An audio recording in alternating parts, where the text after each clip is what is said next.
Having tools that can boost inspiration can be a great way to jumpstart ideas, especially on those days where you don't know where to start, and getting a bit of direction can go a long way. Which is why I was impressed with the Ruff and Rugged kit that Tier Kahoot had created with live musicians and a wide selection of instrument racks. What really makes this tool stand out is that you can use it to take it on a very musical liquid drum and bass vibe, or you can take it into a completely different direction and create some dark, rugged beats. Tier has put a lot of thought into making this tool versatile so you can take it in a number of musical directions. So here he's going to show you the ins and outs of this tool so you can use it to its full potential. And if you're interested in grabbing the Ruff and Rugged kit, you can learn more down in the links below. But for now, I'm going to hand it over to Tier Kahoot. Welcome everyone to Ruff and Rugged. I'm very pleased to be able to present this all to you. I'm going to walk you through on a higher and lower level to show you exactly what this production kit has in it and how it might be able to help you be creative. Let's go over to the screen and I'll show you on a high level first what some of the features of the kit are. So we'll tab over to the 6 main groups: drums and percussion, bass, synths, pianos, guitars, and effects. This has been a project that has been ongoing for about a year and involved the help of 2 good friends of mine, Max and Arla Filizek.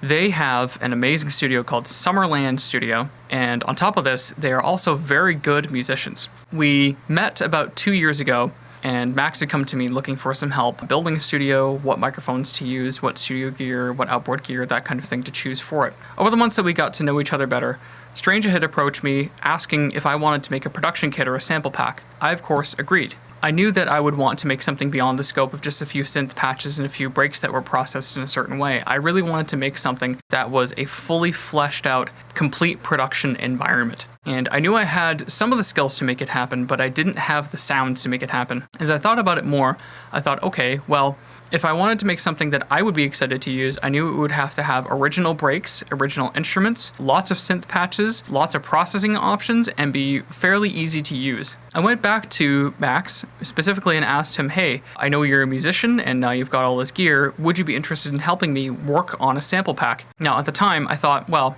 maybe I'll just get his help recording some guitar loops and maybe a few drum loops. But it quickly turned into a very large project, much beyond the scope of what I had intended initially. And I'm very glad about it, and I'm also very glad that he had the patience to stick through the very long and tiresome recording sessions. We ended up increasing the scope of the project to be electric guitar loops, acoustic guitar loops, sampling an entire piano, recording original loops for that piano, recording bass, recording all sorts of different percussion and drum loops, as well as drum separates, so i.e. snares individually, kicks individually, toms individually, and so on. And so what the end result is a fusion of their talent, Max and Arlo, and my time and arguably talent, making the other supporting elements like synthetic basses, synthetic drums, synthetic pads, things like that to fill in the gaps of what would otherwise just be a purely instrumental production kit. And the result is Ruff and Rugged. On the top of the drums and percussion plus bass groups, you'll notice this Max for Live device called DEV81. I initially didn't have any intention of making any custom plugins for any reason, but I soon discovered that it would be important to have some sort of Neve-style processor for things like low frequencies and things like percussion, because it always makes them sound so full and lush. I had a choice to make, which was, do I try to use stock effects within Ableton Live, cobble them together in a group, and then give them a few controls to make it sound something like a saturation and equalizer unit?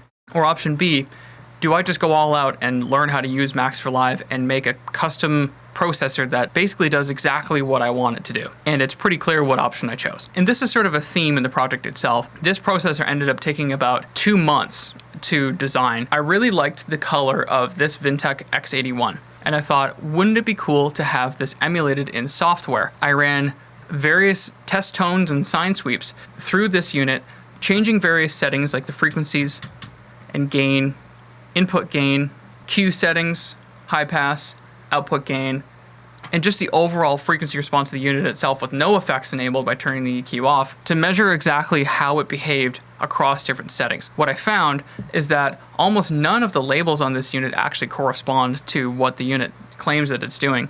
they're often off by quite a few percent. Especially the high-pass filter, the frequencies are almost double of what it says on the face. The 220 Hz symbol really means it's a 440 Hz high-pass, but I wouldn't have known that unless I ran test tones through it to check all of those different settings. Using the environment of Max for Live, I tried my best to emulate the behavior of every single one of these equalizers and also emulate the saturation characteristics of this unit as best as I could, and the result is that it's a unit that I would say sounds about 90% the same as a Vintech X81. It's not, of course, exactly the same, but it certainly sounds a lot better than the stock saturator and the stock equalizer. It's much more musical because of how non-linear and almost unpredictable it can be. And I have included little tooltips above everything, just to explain what those things do in case you're quite new to processors and hardware in particular. The drive style section was actually a function of the fact that even with all the equalizers turned off on this unit, the unit tends to really struggle to produce frequencies below 10 Hz and adds a lot of extra distortion to those ranges, but that distortion does tend to carry itself across to higher octaves. So it was quite a challenge trying to figure out how exactly to emulate this type of behavior. And I was able to do it through a combination of a few modules within Max for Live. And if you're very curious, you can actually break apart the instrument. We'll blow this up to 200%, unfreeze, and leave presentation mode. So you can break this apart yourself and actually look at all of the things that I did to make the instrument what it is. We'll leave this for now. So you get both of those processors. They've been preset to a very slight amount of tonal change. The drums and percussion are being saturated a little bit, and the high frequencies are being boosted a little bit. The bass is just left stock. It's really there just to add a little bit of flavor to the basses, and all of the basses were designed with this processor active. Let's open up the drums and percussion and start with the breaks. We'll get the headphones on, and I'll show you some of the sounds that we have created. These breaks were actually recorded on this tape machine, on this exact tape. And as a matter of fact, it's still wound to the exact position it was in where the recordings stop. For any tape nerds, this is the Maxell XL2 90. Quite a great sounding tape. Now what this meant is plugging all the microphones into a big mixer first and then having the output of that mixer fed into this tape machine. Something told me it was important to have a completely analog recording path and not to have any digital manipulation whatsoever other than to record it into the computer for use later. And I'll show you the result. So all these breaks were played on a really great kit using really great mics, really great preamps, and by a great drummer. So these are all breaks we've heard before on the records, but we haven't heard them recreated quite like this, and recreated in a way that is at least kind of authentic to how they would have been recorded originally. So you'll also notice that there's an orange section and a blue section. These are the same breaks, but the difference is that these breaks I edited to try to preserve their pitch to be a little lower than just completely speeding them up to 172. And when you go to the blue section, you can see what tempo we actually recorded them at. This is part of the magic. We didn't want to record the breaks at 172 because then the drums would be too low pitched to sound like they were a break. I thought it was important to record them close to the original tempo of the song itself and then speed them up after the fact to make it sound like a sample. And we can compare how it sounds just speeding it up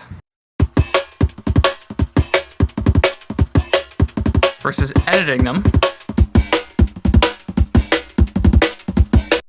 Now, in editing them, I did pitch them up, but I pitched them up sort of with an artist's ear, not to make them too high-pitched, but still high-pitched enough to where it sounded fun and vibrant. A theme throughout the Ruff and Rugged kit is that most of the instruments and channels in here do have a processing rack that I built by hand to match the element in question. So for here, the breaks needed some processing, and I'll play you how they sounded right out of the mixer and into the tape machine. I'll disable all the processing.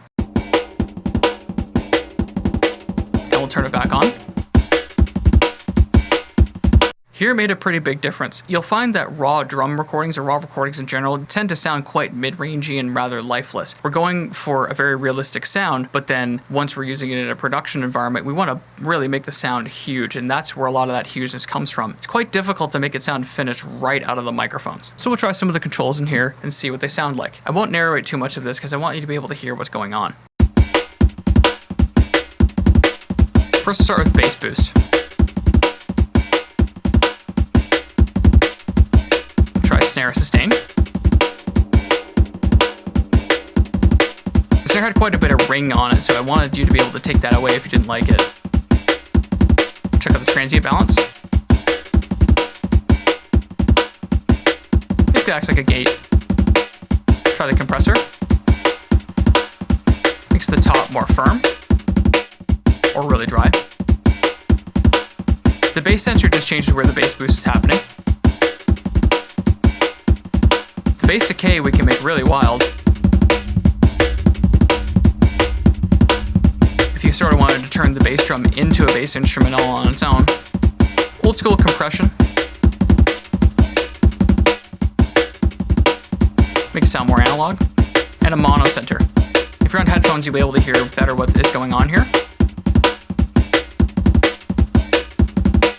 Due to the placement of the microphones and the idiosyncrasies of this tape machine, not all of the frequencies tended to end up in the center. So I wanted to give you a control to be able to center up the lowest frequencies to make them sound a little less shifted around. You can use this to taste, it's more up to you. Next big section are the acoustic drum loops. So these are original drum loops that we sort of improvised on the spot. There were many improvisation sessions that we ended up having to make this kit. I basically approached Arlo, a very good improvisational drummer, and he's got a great groove right in his bones. I just gave him some direction to basically say, this is the kind of thing we're going for. It's break beats, but it can also be kind of in weird timings and be original and more loose. So I basically just let him loose and gave him a metronome in his ear, and he just played away. And I was completely blown away at how good these things turned out. So let's try out some of the acoustic drum loops to see how they sound.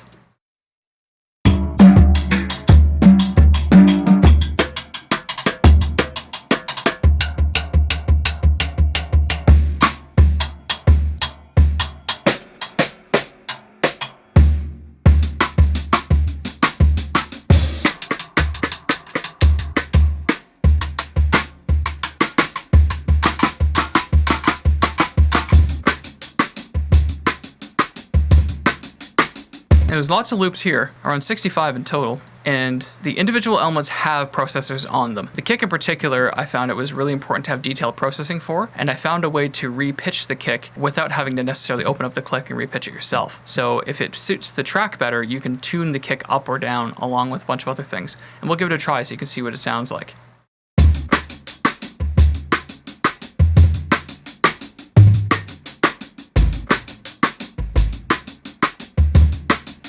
And we'll try the transient bias. Really spices it up. The thicken control. The equalizer, which I find is easier to hear in solo. So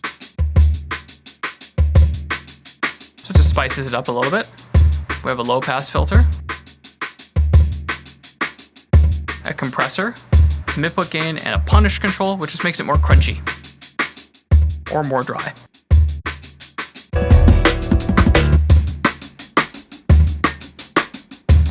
The other thing I wanted to do, which ended up being a much bigger endeavor than I realized, was I wanted to make all of the stems accessible. And the reason I did that is because one of my major complaints with sample packs, especially with drum loops, is that sometimes I just want to turn the snare up or the kick down or something like that. But I have to resort to fairly heavy-handed processing to do it, which comes with its own drawbacks. So I figured, wouldn't it be cool if I just gave everyone access to the original recorded stems? So that's what we have here.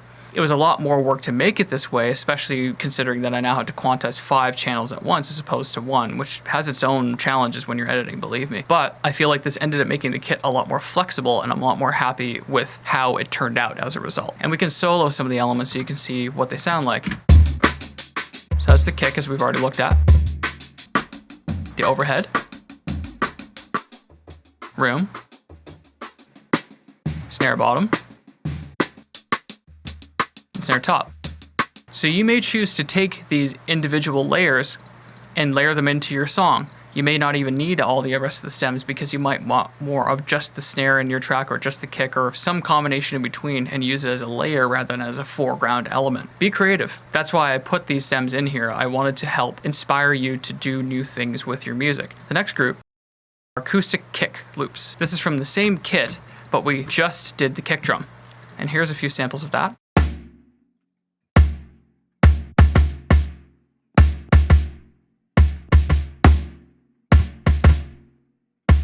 The ones in green were done on a different day with a different kit and different microphones, so I wanted to segment them off, and they also have different options in terms of what stems are available.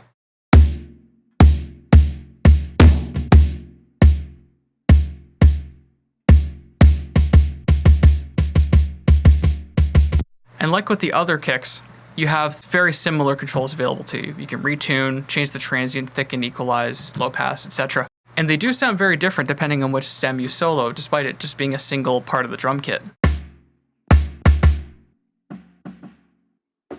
The room, snare bottom. Because the kick has so much energy, it tends to activate the snare drum, so you may actually want to use these snare loops just on their own as the basis of a track, even though what's triggering them is not a stick hitting the snare, but rather just the sympathetic energy of the kick actually sounding.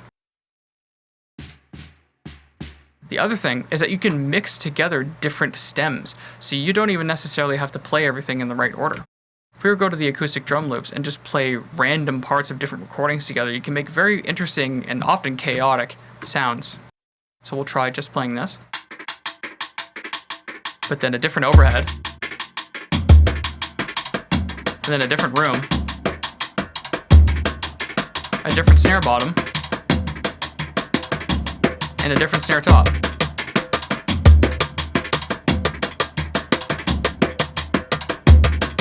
And I would encourage you to mix all these stems together like that and try a brand new combination of breaks that wouldn't have been physically possible in real life. I also made a synthetic kit.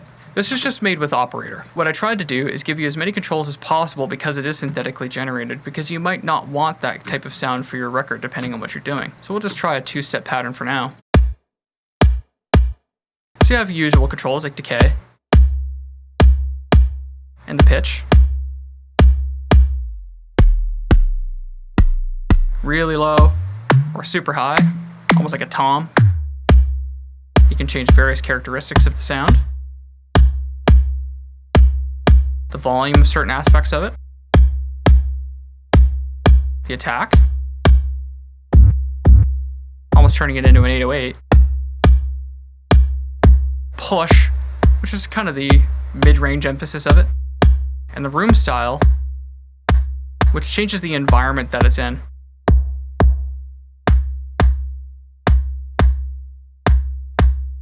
As well as lots of other kick patterns that you can use.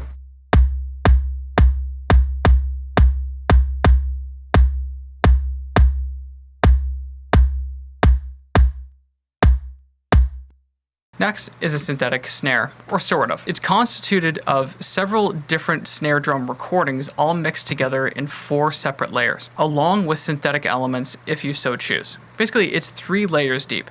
The overall sound, which has just a couple of controls, and then deeper in would be the deviant snare creator itself. So it consists of fundamental, noise, tone, and transient. So what I think we should do is play a snare loop, and I can just show you through example how these sounds change depending on what ones you choose. So you can change what sample you're using for pretty much every layer.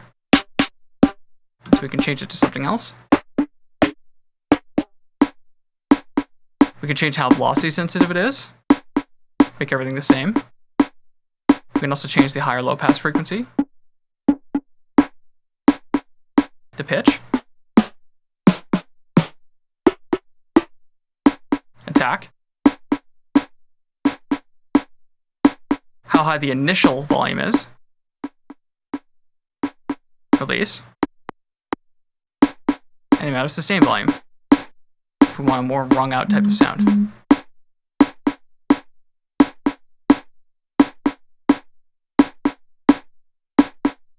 Now, there is also a layer of synthetic snare, and we can try that instead.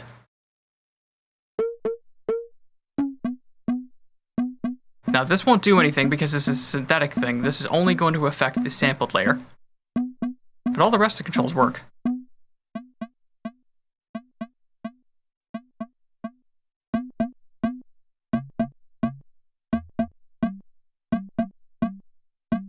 All together.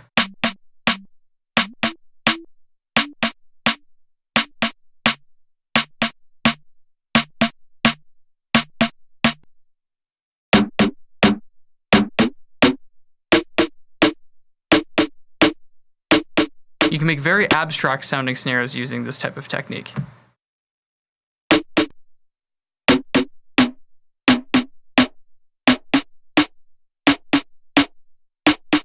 Same goes to the noise layer. We have very similar controls here. We can preview those. Lots of different noise samples for you to choose from. And I'll show you what this high/low pass fade is.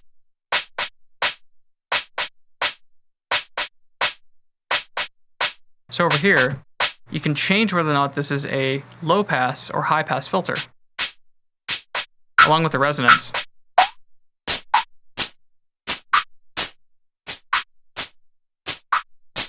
Or make it a bandpass filter, or just a straight up low pass filter with no resonance. Make, again, very abstract sounds.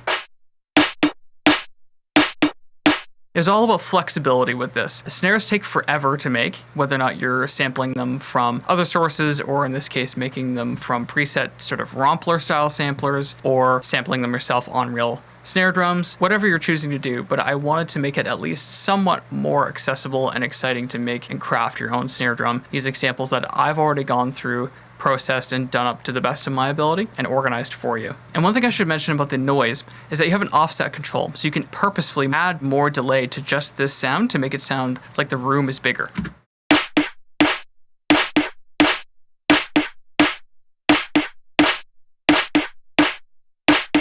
You can make quite unusual sounds with this. As well, in the noise layer, we have a synthetic layer if you'd prefer that. This won't do anything.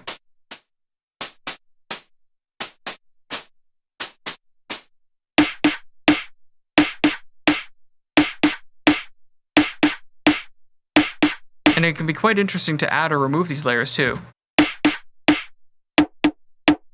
Turn it into a completely different instrument. We can also check out the tone layer.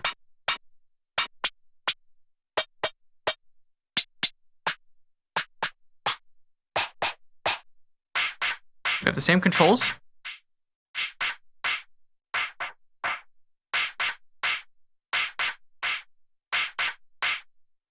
We have our transient layer as well, which is just a quick knock sound to increase the snappiness.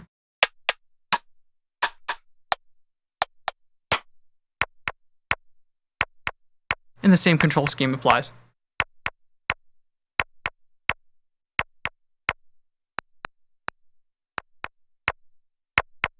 There's also a synthetic transient as well.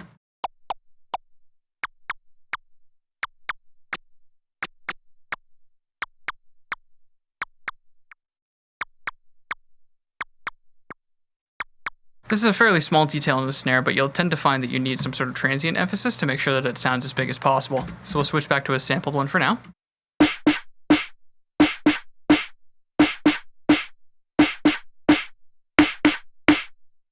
And on top of this, we can use the overall controls to shape the sound further.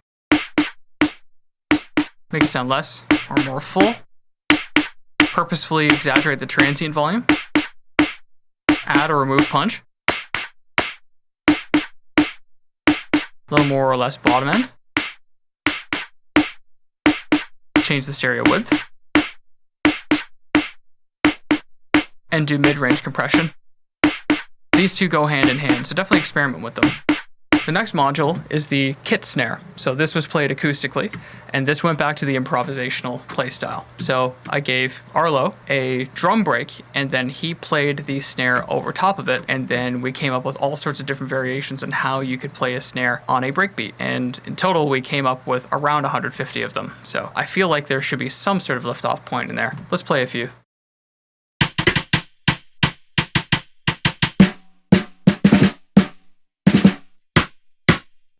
Rim shot, hitting the main part of the snare, you name it. We've played it in all sorts of different ways.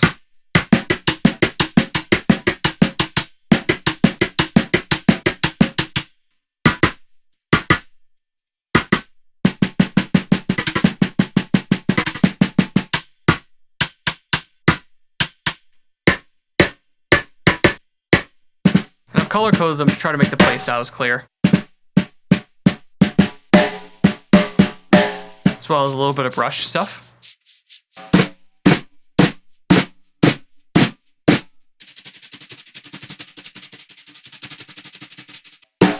Some stuff that's more ambient, some stuff that's really hard and heavy. And we can preview what the individual mics sound like too. So it's just overhead, just the room, snare bottom, and snare top. And like the others, we have controls for the overall snares, as well as some of the individual elements too. We'll try some of those. We can change the stereo balance of it. We can boost up the low-level details if we want. Give it tons of sustain. Add some compression. Crush it, make it really, really crunchy. A resonance removal.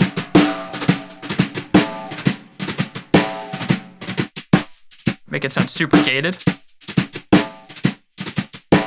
A stick removal tool, which will basically make the sound of the sticks hitting the side of the rim a little less sharp. You can add or remove bottom end. Make it sound really thin or really thick. And like the others, we can play the recordings out of order too.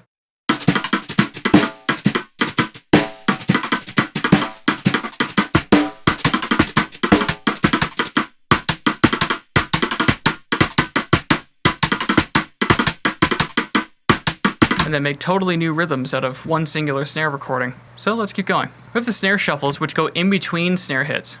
This was actually something that was added later based on Strange's feedback. He felt like it was important to have snare shuffles since that's something that's a bit underserved in the sample market, and I couldn't agree more. In the end, it really worked out, and thank you again, Arlo. You're an amazing drummer, and I'm so glad you have the patience to play this many abstract beats. Now, to give you better context, what I'm going to do is actually play the synthetic snare on a more standard loop,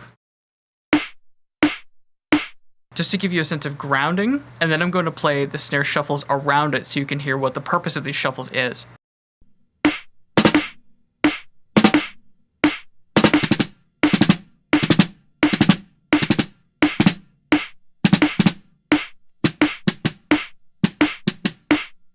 So it's the little details that fill in the drum break to make it sound more full.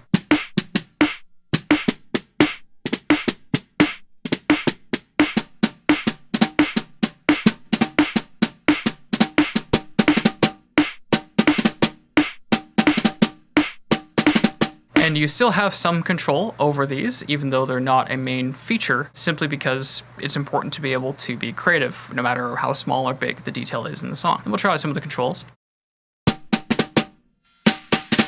You can really push it right up on the highs, or totally gate them right down. Same thing with the mids. And a bit of extra push in the low frequencies if you want them. Or walk it right back and make it more thin. And of those, there's plenty of snare shuffles as well. I didn't want to underserve it, so we've included 75 of those snare shuffles. Next would be the cymbals.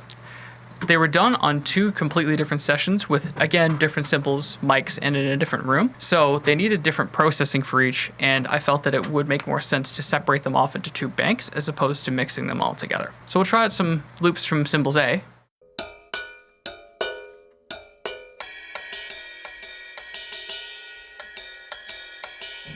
And a fun fact, this exact loop was actually featured in my track with Strange and Flow Anastasia called Face Yourself, which you can stream on Spotify or most other major streaming platforms.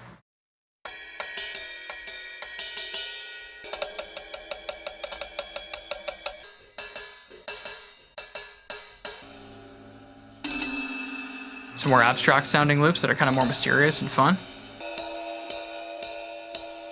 Arlo has an amazing collection of jazz cymbals in particular that have a great fizzle to them, and I thought it was super important for us to get a good spread of that. So why don't we pick a loop and try some of these controls so you can see what they do. We have a mid reduction control, high reduction. This one's more subtle. Resonance control. This one's a little more clear what it does. A mid exciter, basically boosting up the sound, and a high exciter to make it very trebly if that suits the song more. There's lots to pick from here too.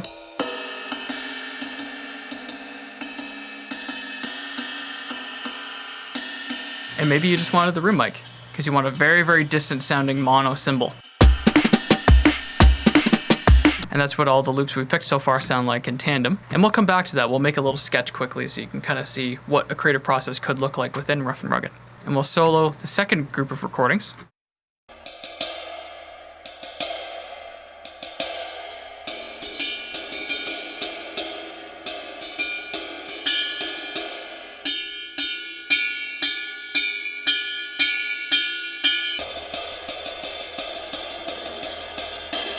All sorts of different options here.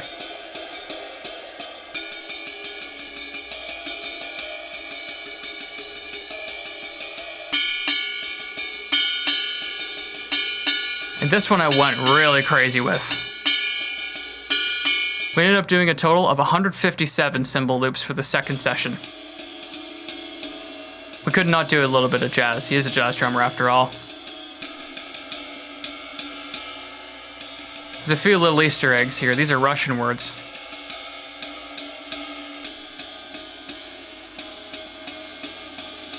Oftentimes, I don't feel like programming in cymbals with MIDI, and I've really liked having these here because they were played by a real player on really great drums and on really great mics, so they have a nice full, complete sound to them already, and they don't sound out of place or really synthetic in and amongst the other elements that I've chosen for my productions. And I hope that these can really expedite your writing process too. We have plenty of hi-hat recordings as well.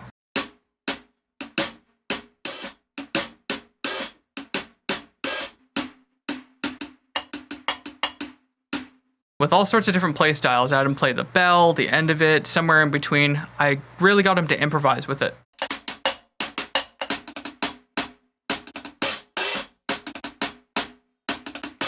And these ones I've color coded because they're quite different than each other.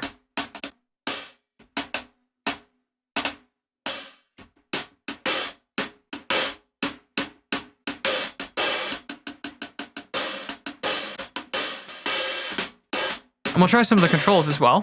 Bit of a crusher. A lo-fi shaper. Tone. A high pass. Make them really, really thin if we need. We can also boost the low-level details.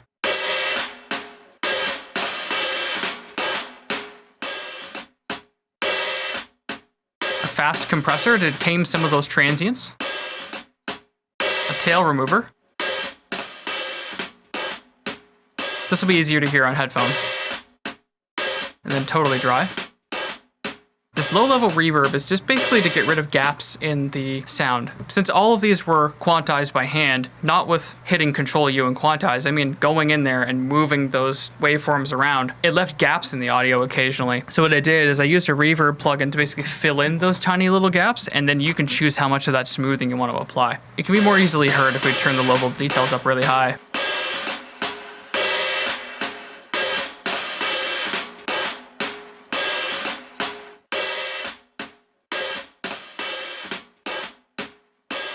There's plenty here to choose from too. Hi-hats are such an important part of drum and bass. It really sets the attitude of the song, I find, depending on how you use them. I also have some tom loops and fills.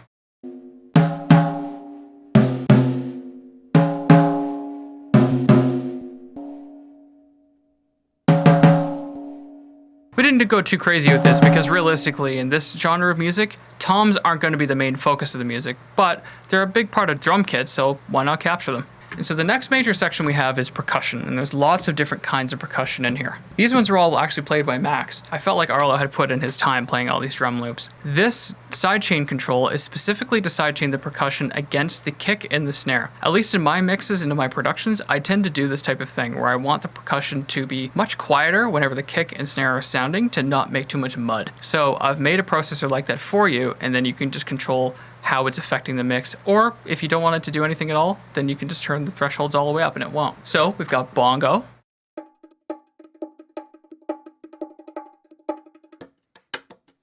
with as many variations as we could possibly come up with.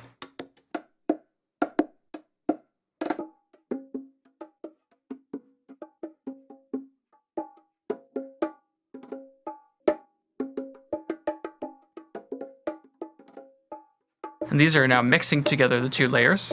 for a bit of extra interest.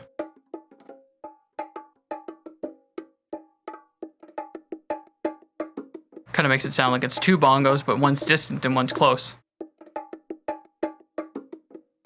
We can play them in unison again.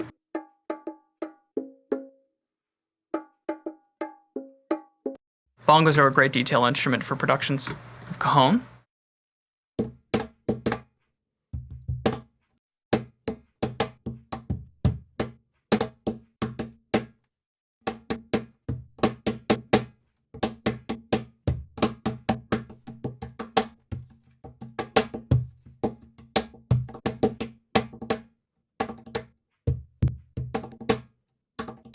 I really like the sound of cajon. It's got a nice deep character to it.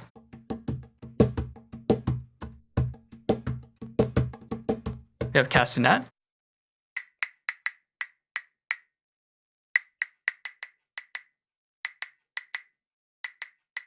So these will fit between all sorts of different grooves. Definitely try and see what you can come up with. Could not have cowbell.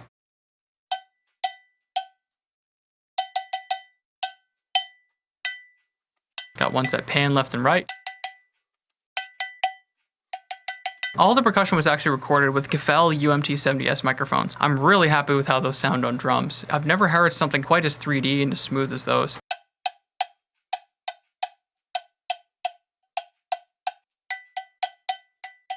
We have a guiro, which we both tapped and scraped.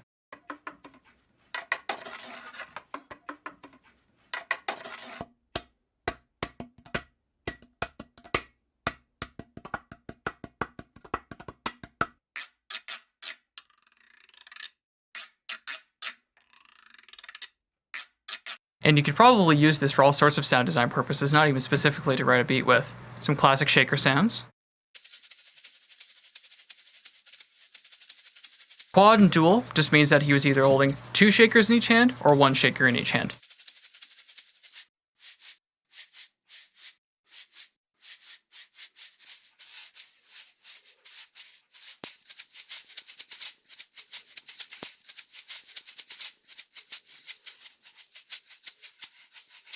I've also had a hard time finding good shaker samples, so I wanted to rectify this with that. With tambourines that we both hit and shook.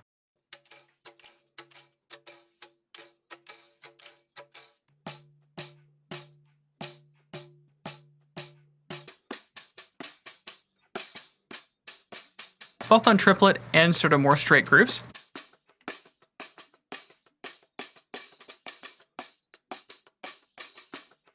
And there's definitely potential there to turn these into beats just on their own by adding the right supporting elements. We kind of thought, not only do we want to make stuff that could be in the background, but also foreground. We have our triangle. The triangle always reminds me of classic breaks from the 90s. I wanted to make sure that we had triangle in here.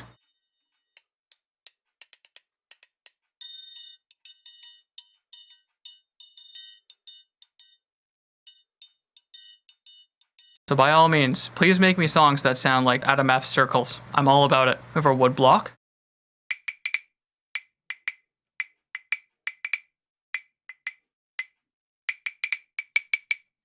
Tried a few of these. And of course, drumsticks. These ones are low played.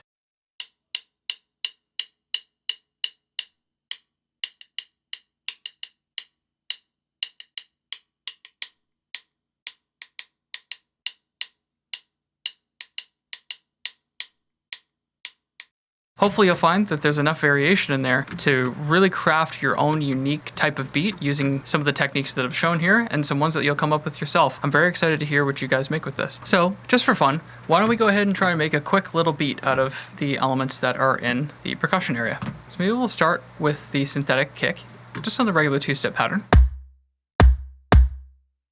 And maybe we'll try the kit snare. And I'll change the quantize so that it's more in beat.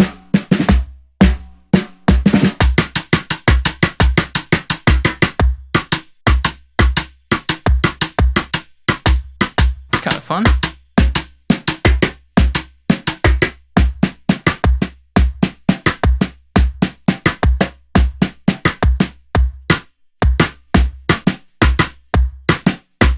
That might be a good contender to use with the shuffles.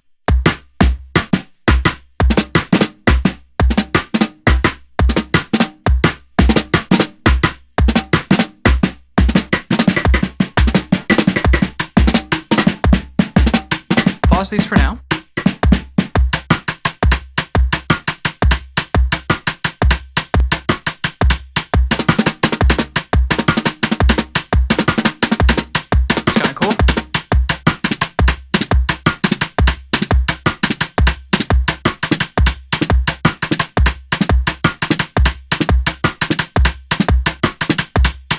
Let's add some cymbals.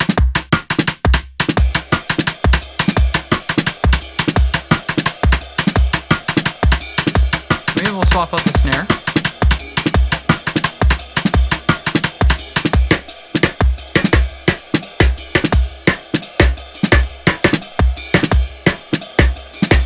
Yeah, that's groovy. Maybe we'll add some hi-hats too.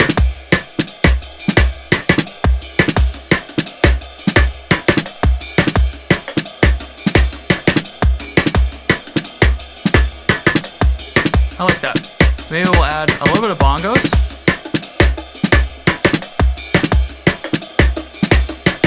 And maybe some shakers.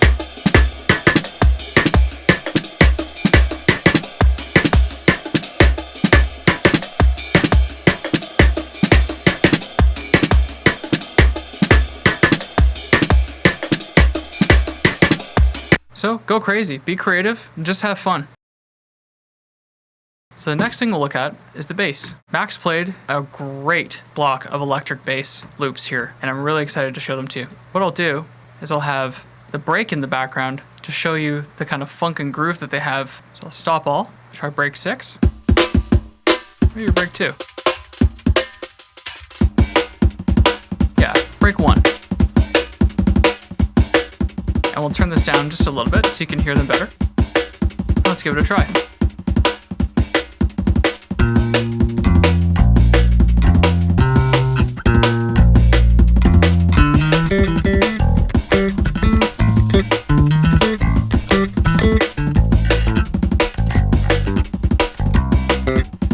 Let's go down a little further. We'll try some B minor.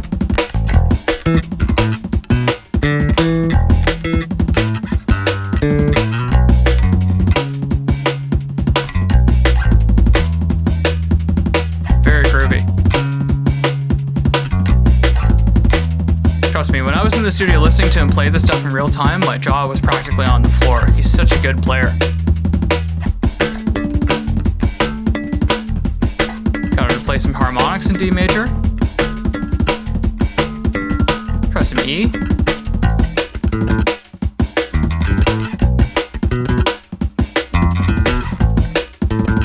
And we'll try soloing them, just so you can get a better sense of how the tone is.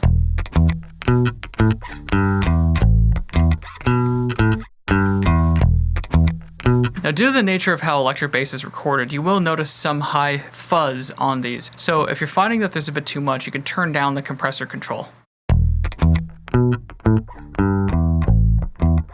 Likewise with the EQ.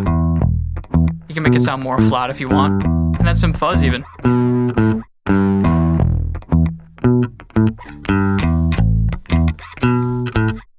But stock, when you buy the kit, it'll come with the compressor and EQ turned all the way up, but you can dial these up to taste.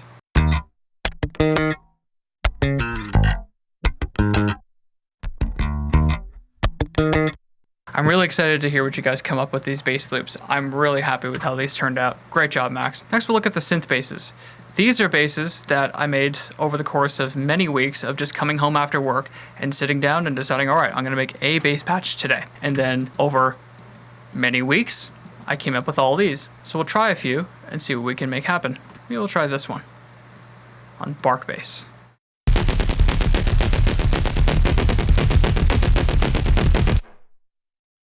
We'll try matrix. And we'll try some of these controls here, like alto shape and so on.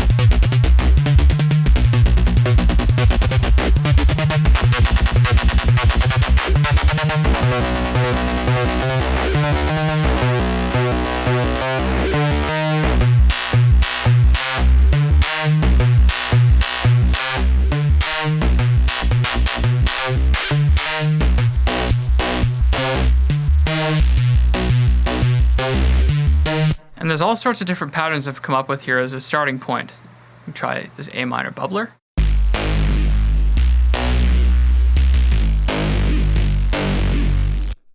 Or one called Heavy Hitter.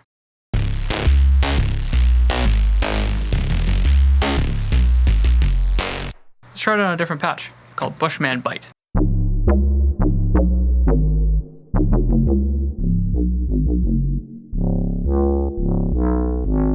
You can really change how all these bass patches work, and I wanted the flexibility and creativity to be a main focus of these bass patches.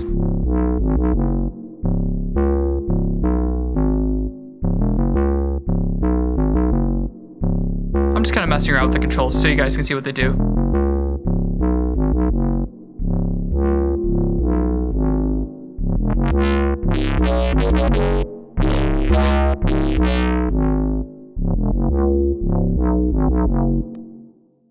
Maybe we'll try a different pattern over on Rave Stab.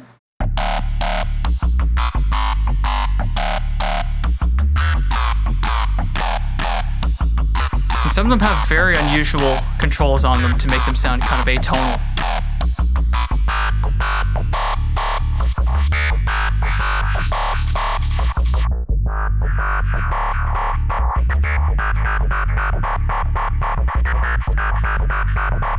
Bunch of reverb.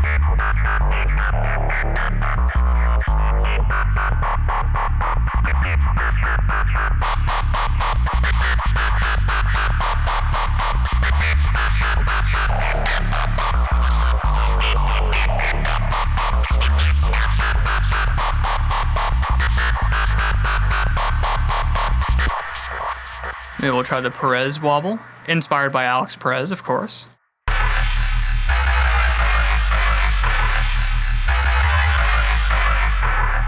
have our obscure control. I wanted to give some of the controls fun names instead of just high, low cut, that type of thing, because I wanted them to express what they did on an emotional level as well.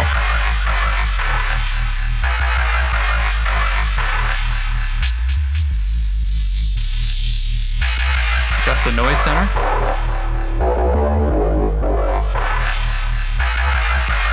Make it really wobbly, or not very wobbly at all. Just make it a pure sine wave even.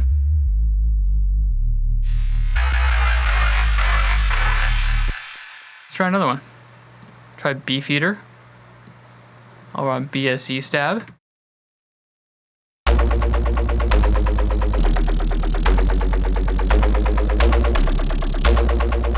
We'll just mess around with the controls like Grit. The noise pinch.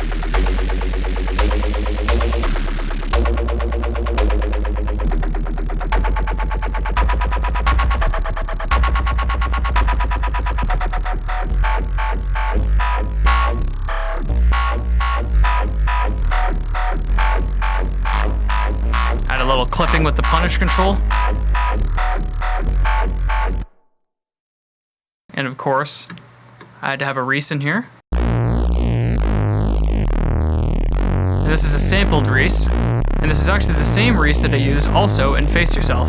I was just so happy with the sound I couldn't not use it.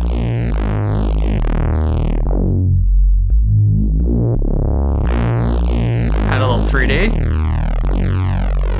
More noise.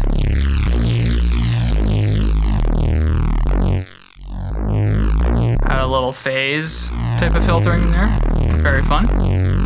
And there's all sorts of bass patches in here for you to enjoy and explore. All of them have most, if not all, of their macros mapped, because I wanted to have maximum control and make these patches as fun as possible to use. So try out the synths, and for these, I might actually borrow some MIDI from later on.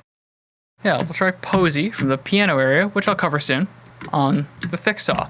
And there are some MIDI pieces over here, but one of my favorite things to do is to use the piano MIDI, which was played beautifully by Flo Anastasia, on the synths to try to dial in my sound. Let's try.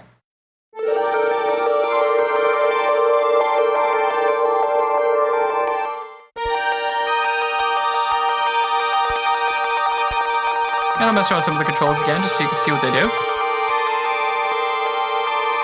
A width, amount of detune.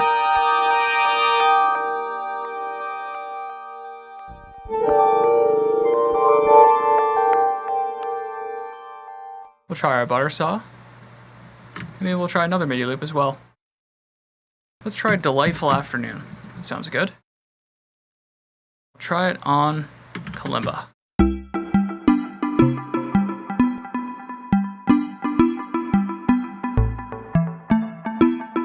We'll mess around with some of the controls, like the cutoff, how fast the delay is.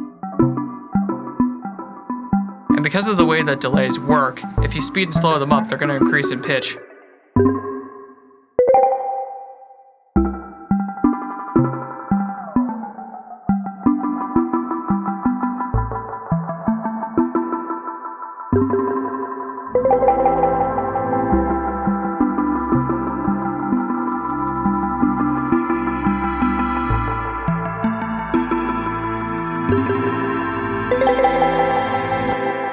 And the names are really just based on how the patch made me feel. Try the Memory Man. This is based on the name of a guitar pedal.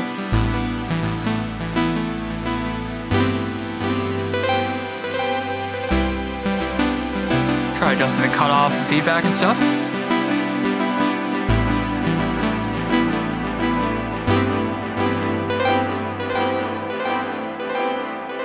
I'm gonna try B minor grommet on boards of YYZ. I'll let you guess what that was based on.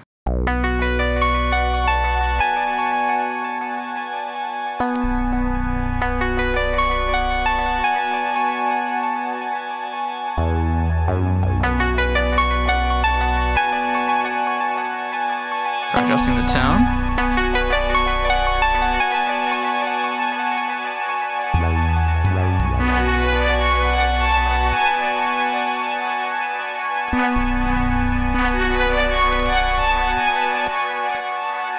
Why don't we try another one? Try Purple Blossom on chorus organ.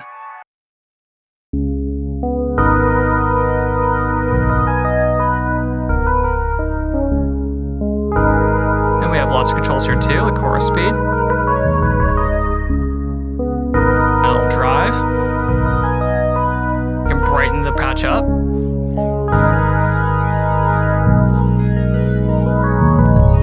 Kind of give it a sort of chorus feel with the notch as well. Add tons of reverb. You can boost the mids up. Or just turn it into individual little bops.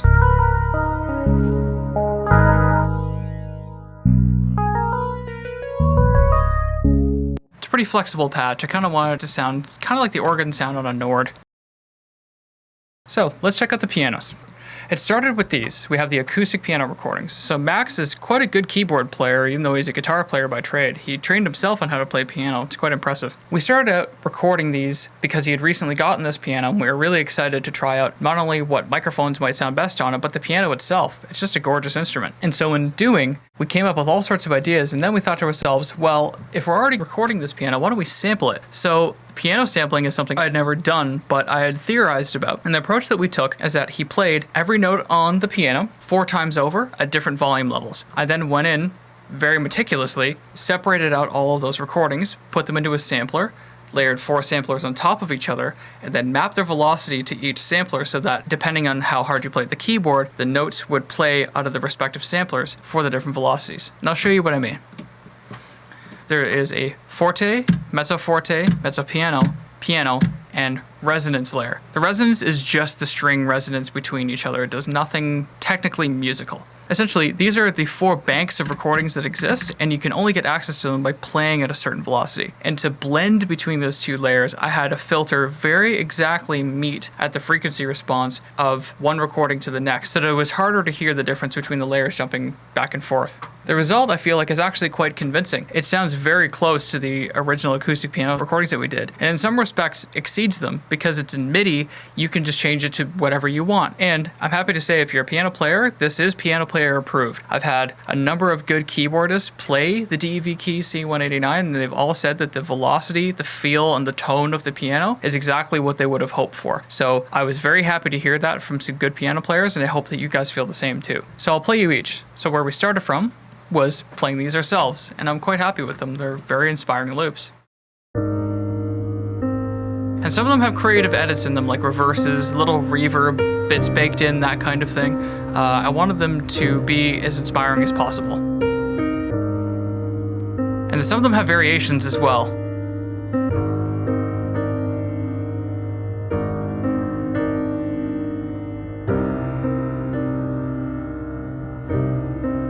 And as you'd expect, it has tone controls as well.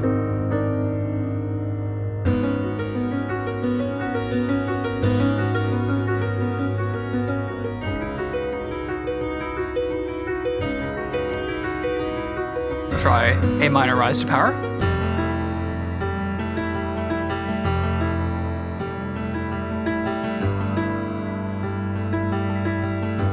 Maybe we'll try old chest.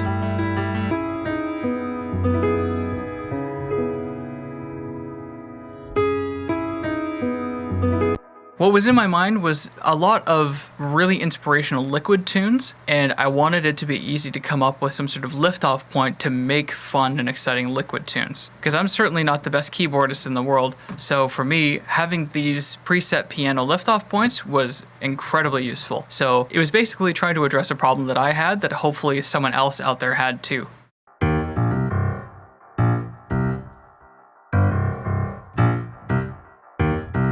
Got a little creative, did some bass walks. And not everything necessarily is in the key. I wanted to have things be a little more atonal at times if you wanted something more mysterious.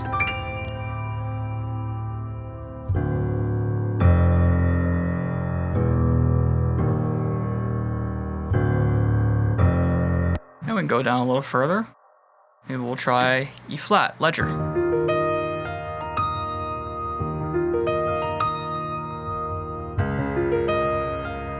Maybe we'll try out some of these controls as well. So this is basically no corrective EQ, all the way up to full corrective. We also have a multi-band compressor, which is just for mild control over the highs, mids, and lows. You can make it more aggressive or less aggressive. You can also high pass the piano if it sounds better when it's more thin. I also have multi-effects in here. You can make it really heavy-handed or really light. You can also mix lots of delay in or tons of reverb.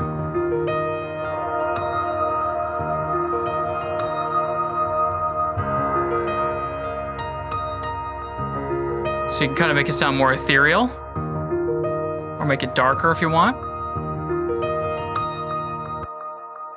And there's plenty of piano recordings in here, both tonal and atonal, totaling 130. And then in the DV keys, which, as I was saying before, is the sampled one, I had Flo Anastasia play some excellent little ditties here. And I'm quite happy with what she played. She's a very good player.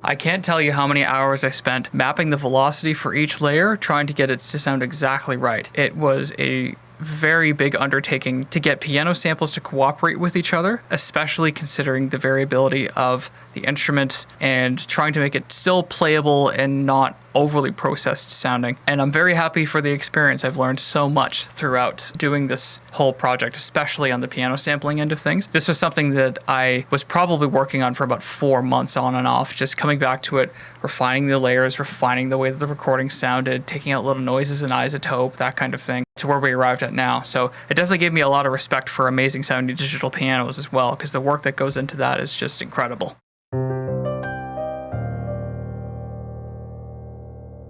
Play a few more layers.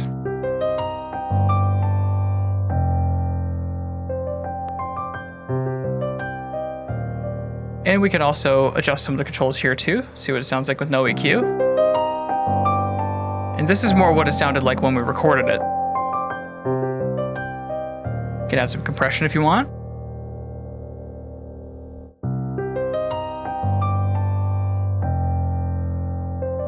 We'll try a different loop. And then with no compression. You can also play it completely dry with no verb.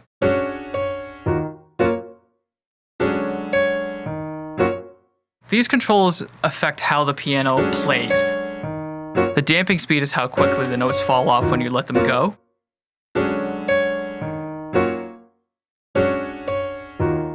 So it makes them rather unrealistic if you turn them all the way down, but if you turn them all the way up, it emulates how a real piano would react. And the hammer speed is just how much attack the piano has. And the open resonance controls how much of this you add. We can solo it. It'll be very subtle, you have to listen carefully. But a piano has these open resonances that come up when you play the keys, and so you can add more of that like on a real piano or less of it. And then the cabinet just affects the shape of the sound. So you can have none. It's just totally dry. Or give it a little more room tone. Run here sounds pretty natural. Because the piano has a natural fall off time as well, but because these are samples, you have to basically emulate what would happen in a cabinet as the sound gradually dies down. And then lastly, but certainly not leastly, we have guitars. Max is, as we were saying before, a trained guitar player, an amazing guitar player, has been playing most of his life. So I was very excited to get him to play some guitar loops, and I'm extremely pleased with how they turned out. Let's try some of them out. Maybe we'll mix down the delay a little bit.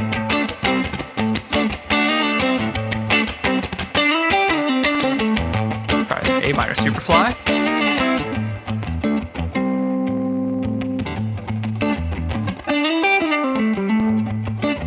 Then we'll try collateral. And some of them we have more effects on, some of them more traditional, some of them are funk, some of them are jazz. There's a big spread of different types of guitar styles in here.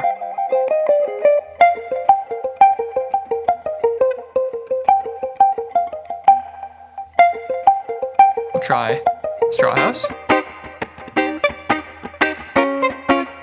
And you can, of course, turn down the delay and turn down the reverb and that kind of thing if you prefer to hear them how we recorded them. Now there is spring reverb baked into it because his Victoriad amp has beautiful spring reverb. We could not have a little bit of that in there. But I find the reverb just helps place it in the room a little bit. It sounds more stereo.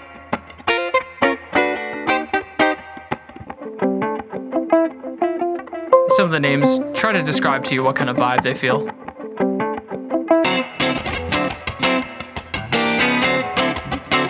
And you have other tone controls as well. You can darken the recordings. Move the low frequencies as well if you want. Or have them more full sounding. And a compressor. Really squash it. Or just leave it totally stock. We'll try a few more.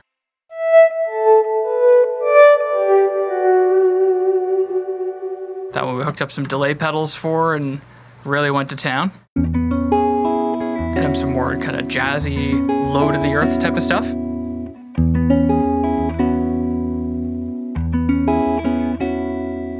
Let's try Comfy Vest.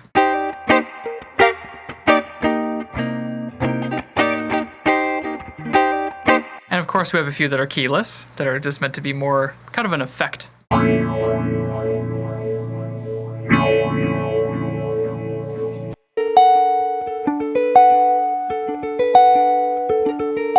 Try Helium.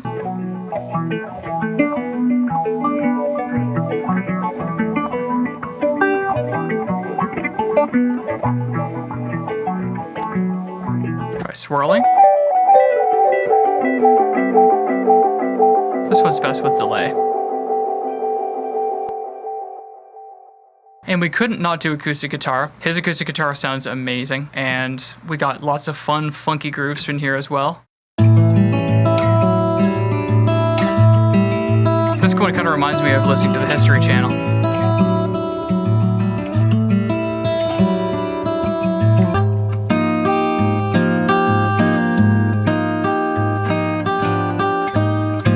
And like the others, we have some tone controls here. So you can really affect the shape of it if you want. Get get rid of the compression if you don't want that. Just kind of leave the natural tone of it.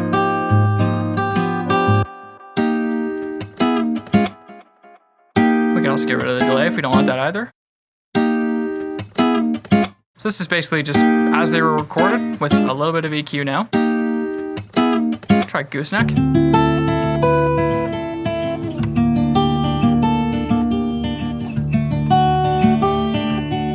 I don't feel like I hear acoustic guitar very often in drum and bass, and it was kind of unfortunate, so I wanted to see if I could fix that. I'll give you some creative jump-off points with that, see where you go.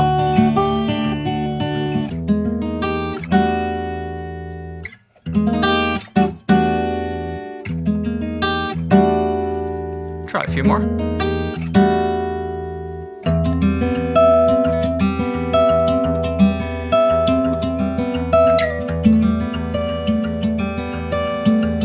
There's plenty of acoustic guitar loops to choose from as well.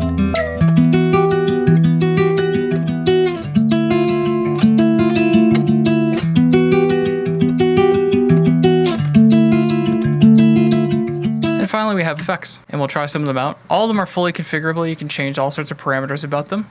Some classic sounds that I always find hard to find in sample packs, so I wanted to just make the instrument themselves because it seemed doable. So we'll try the jungle siren. It's a classic sound. You can also speed it up and slow it down. Or make the siren depth a little less so it kind of sounds more like a phone. We have a second variation on that siren. And we can try increasing the release time, make it longer. And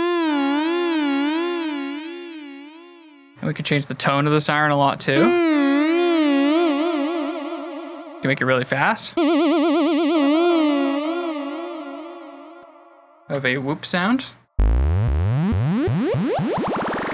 And you'll notice that the wheels are moving on their own sometimes. It's because these clips occasionally have automation baked into them. I wanted to make it a little more fast and accessible to use these instruments, so I gave you some clips that already move the knobs for you.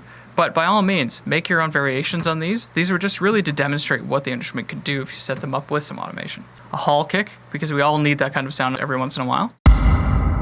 We can change lots of parameters about it, the attack and so on. How much push it has. The style of the room it's in. You can make it really low or really high. Change the knock. How much high frequencies get kept during the reverb. So you can really customize that hall kick, so no two hall kicks would sound the same. And so basically on a high level, that's Ruff and Rugged. There's also lots of demos in here for you to check out, so you can see different ways in which this kit can be used. I encourage you to take a listen through all of them. I've had some help along the way making these. And then there's also some test MIDI over here as well. I used this to actually create the piano and check for inconsistencies between the velocity layers. If you end up making your own sampled instrument, I would encourage you to use these. It took me a while to create these test sequences, so I figured I would include them since they might be useful to you in the future. And overall, I'm just really pleased to call this project done. It was about a year in the making, and I have learned so much as an artist. I have made great new friends, and it has introduced me to great new opportunities. And most of all, I'm just glad that I could have created something that can help inspire the creativity of other people as well. So whatever you create with Ruff and Rugged, please let me know. Tag me, whatever, email me, show me some stuff that you've come up with. It's always so fun to see what other people do with your work and how they reinterpret the content that you create. So I really appreciate you all watching and checking out this sort of top-level overview of Ruff and Rugged. If you have any questions, let me know. Get out there, create, explore, have fun, enjoy the kit, and thank you so much for watching.